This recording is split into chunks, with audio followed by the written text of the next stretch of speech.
छोटी जी और गुरुत्वाकर्षण या नाम बड़ी जी में संबंध स्थापित करना है। ग्रेविटेशनल कांस्टेंट बड़ी जी का मान 6.67 गुना 10 के पावर -11 न्यूटन मीटर स्क्वायर प्रति कूलम न्यूटन मीटर स्क्वायर प्रति केजी स्क्वायर होता है। तो ये वैल्यू जो हम लोगों का आता है या छोटी जी का मान पृथ्वी की सतह पर कैसे आता है, इनके बीच में एक रिलेशन है, एक संबंध है। और संबंध कैसे आता है उसी को हम अभी स्थापित करेंगे। तो गुरुत्वीय त्वरण उत्पन्न होता है पृथ्वी के कारण। किसके कारण? किसी वस्तु को हम छोड़ते हैं तो त्वरण उत्पन्न हो जाता है। तो हम यह मानकर चलेंगे कि हम एक पृथ्वी है हमारे पास जिसका द्रव्यमान कितना है, m है। तो ध्यान से सुनना, हमारे पास एक पृथ्वी है जिसका द्रव्यमान कितना है, m। कैपिटल M द्रव्यमान का हमने पृथ्वी माना।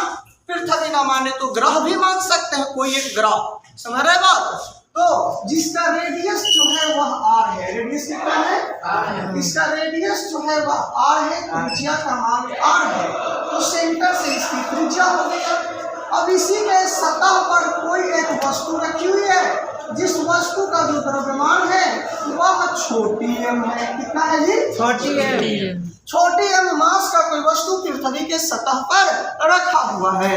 कोई दिक्कत है क्या? समझ में आ रही है बात? तो हमने क्या माना, इस बात को थोड़ा समझेगा है। हमने क्या माना थोड़ा समझा देंगे। माना कि कैपिटल M द्रव्यमान की ग्राफ जिसकी त्रिज्या कितना है, r है, कि सतह पर छोटी m द्रव्यमान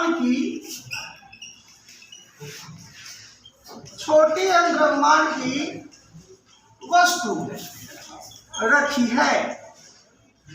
तो आपको पता है कि दो द्रव्यमान वाली वस्तुओं के बीच में जो बल लगता है उस बल का नाम गुरुत्वाकर्षण बल है। कौन सा बल है जी? गुरुत्वाकर्षण बल। गुरुत्वाकर्षण के नियम से समझो, गुरुत्वाकर्षण के नियम से, गुरुत्वाकर्षण का नियम क्या कहता है कि दो वस्तुओं के बीच लगने वाला गुरुत्वाकर्षण बल का मान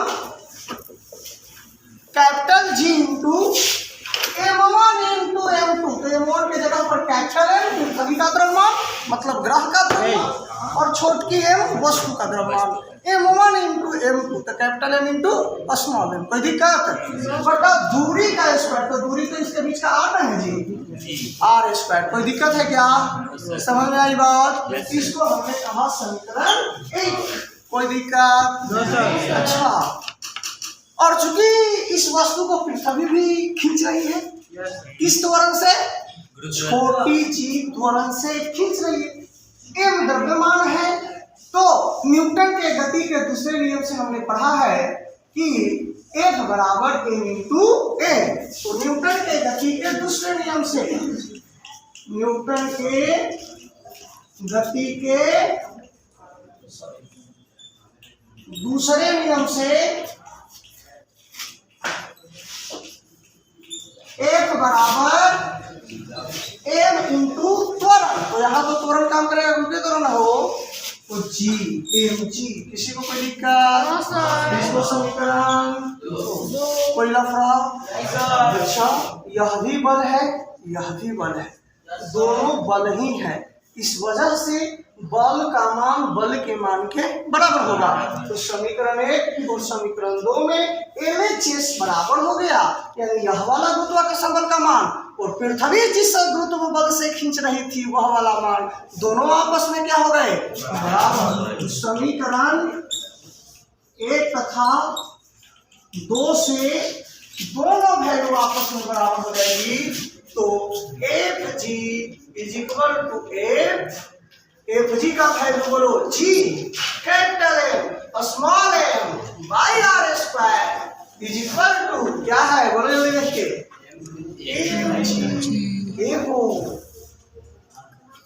m से घट गया। तो g बराबर capital G by capital M by R square. यही रिलेशन है छोटी जी और बड़े जी का। बहुत इंपॉर्टेंट बात समझो जरा, मेरी बातों को गौर करना। गुरुत्वीय त्वरण का मान जिस ग्रह की बात करेंगे उसकी त्रिज्या पर निर्भर करेगा। गुरुत्वीय त्वरण का मान जिस ग्रह की बात करेंगे, पृथ्वी की बात करें तो पृथ्वी, चंद्रमा की बात करें तो चंद्रमा, मंगल की बात करें तो मंगल, जो भी ग्रह की बात करेंगे उसके द्रव्यमान पर निर्भर करेगा। तो छोटी जी का मान कितने बातों पर निर्भर करता है? दो बात। पहला नंबर बात त्रिज्या पर, दूसरा नंबर बात, अच्छा इस पर निर्भर करेगा क्या? बड़ी जी पर। ये तो कांस्टेंट है, बहुपति है, फिक्स है, बदलने वाला रहेगा। तो ई वाला मान तो बदलने वाला नहीं। रह गई बात इन दोनों की, तो बड़ी एम माने ग्रह के द्रव्यमान पर निर्भर करेगा, ग्रह के आकार अर्थात त्रिज्या पर निर्भर करेगा, उसके शेप पर निर्भर करेगा, उसकी आकृति पर निर्भर करेगा, उसके घनत्व पर निर्भर करेगा। जिस ग्रह की बात करेंगे उस ग्रह पर निर्भर करेगा, लेकिन वस्तु के द्रव्यमान पर निर्भर नहीं करेगा। एक बार कंपटीशन में क्वेश्चन पूछा है, छोटी जी का मान निर्भर करता है तो नहीं करता है, उनमें से कौन होगा? तो नहीं करता में ऑप्शन डाल लेता वस्तु के द्रव्यमान पर। देखो वस्तु का द्रव्यमान जो ये था तो समीकरण में कट गया, तो वस्तु के द्रव्यमान पर निर्भर, किसके द्रव्यमान पर निर्भर करता है? ग्रह के द्रव्यमान। किसकी आकृति पर निर्भर करता है? ग्रह की आकृति पर। समझ रहे हैं ना?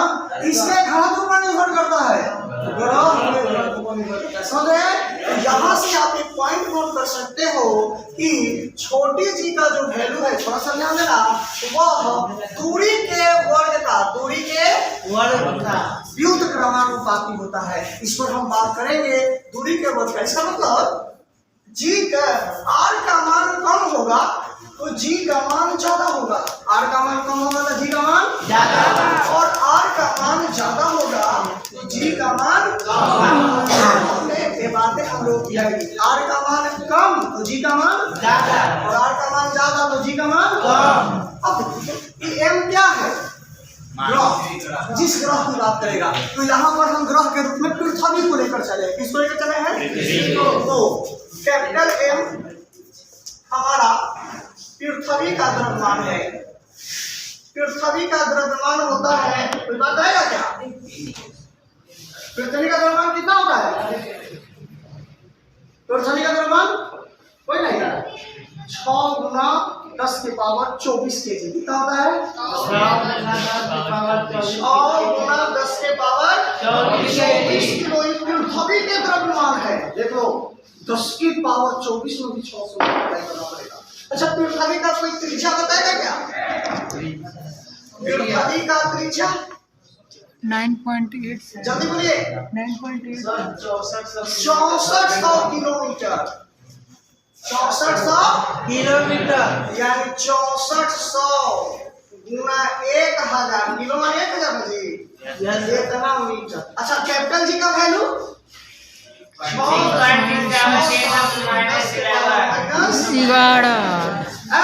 इन तीनों मानों को अब हम इस समीकरण में रख ले। G capital M by R square पर जी के जगह पर 10 के पावर -11, एम के जगह पर 6 गुना 10 के पावर 24, आर के जगह पर बोलो जी 6400 गुना 1000 का होल स्क्वायर। और इन सभी चीजों को सोल्व करोगे, सुनो मेरी बात, अब वैल्यू कितना आएगा?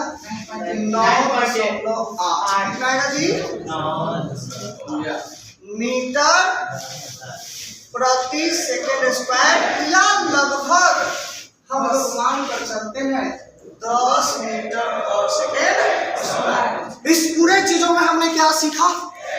हमने यह सीखा कि छोटी जी गुरुत्वीय त्वरण का सूत्र जी बराबर छोटे जी बराबर capital G capital M by R square, यानी सीधा सीधा बोलो G M by R square. बोलो एक बार, छोटी जी बराबर G M by R square, छोटी जी बराबर G M by R square G बराबर G M by R square छोटी जी और बड़ी जी के बीच का संबंध क्या है? जी बराबर G M by R square G का मतलब गुरुत्वाकर्षण बल जी का मतलब गुरुत्वाकर्षण बल एम का मतलब मास पृथ्वी का ग्रह का या पृथ्वी का द्रव्यमान और आर का मतलब रेडियस ग्रह का या पृथ्वी का त्रिज्या कोई दिक्कत है? नहीं सर समझ में आई बात? Yes, sir. बोलो पृथ्वी की सतह पर छोटी जी का वैल्यू कितना होगा? 9.8 मीटर और मीटर पर कोई दिक्कत? नो सर दोनों छोटी जी का मान किन दो बातों पे निर्भर करती है? पृथ्वी के द्रव्यमान या ग्रह के द्रव्यमान पर पृथ्वी की त्रिज्या या ग्रह की त्रिज्या। समझ में आई क्या? जल्दी से नोट डाउन कर लो प्लीज।